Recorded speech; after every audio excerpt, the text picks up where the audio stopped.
Let's find out the derivative of sine of x raised to the power of cosine inverse of x. So here we will begin by considering our function y to be equals to sine of x whole raised to the power of cosine inverse of x. Let's label this as equation number 1. Here we're going to use the method of logarithmic differentiation, but before that we'll take the natural log on both sides to get natural log of y equals to natural log of sine of x raised to the power of cosine inverse of x. We can use a property of logarithm, which is going to give us cosine inverse of x multiplied to natural log of sine x.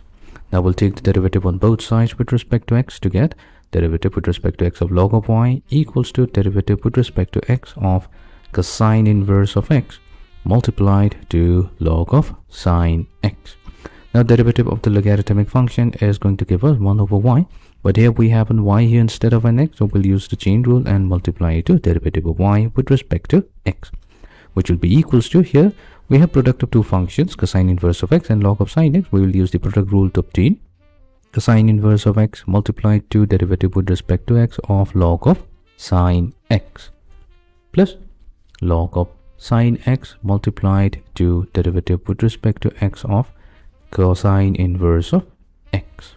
This gives us 1 over y multiplied to derivative of y with respect to x equals to cosine inverse of x, where derivative of logarithmic function is 1 over x. So here we have sine x, so that means we have 1 over sine x. But since we have sine x instead of an x, we'll use the chain rule to multiply it with derivative with respect to x of sine x plus log of sine x. Here we have the derivative of the inverse cosine function, which has a standard value of -1 divided by square root of 1 minus x squared. So this is now going to give us 1 over y times derivative of y with respect to x equals to cosine inverse of x divided by sine x.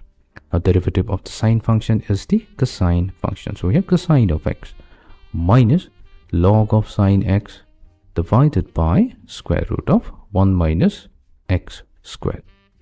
So this gives us derivative of y with respect to x equals to, so here we are going to multiply both sides with y, so that gives us y multiplied to, so we have cosine over sine, so that ratio is the cotangent function, so we're cotangent of x multiplied to cosine inverse of x minus natural log of sine x, whole thing divided by square root of 1 minus x squared. And we can replace the value of y with equation number 1, and this is going to give us the final value, which is sine of x whole raised to the power of cosine inverse of x.